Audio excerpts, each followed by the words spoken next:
के ध देले बा।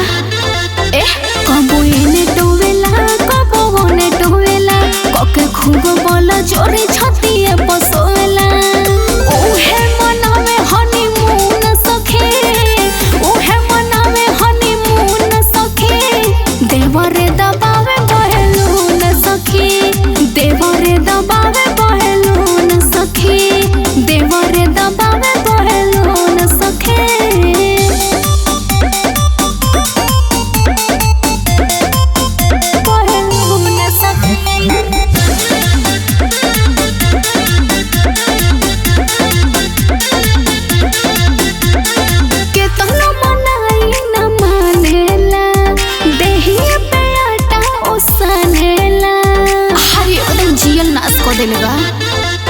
छेड़ा खानी करे मन मानी करे डाले भीतरी ले हाथ परसानी करे।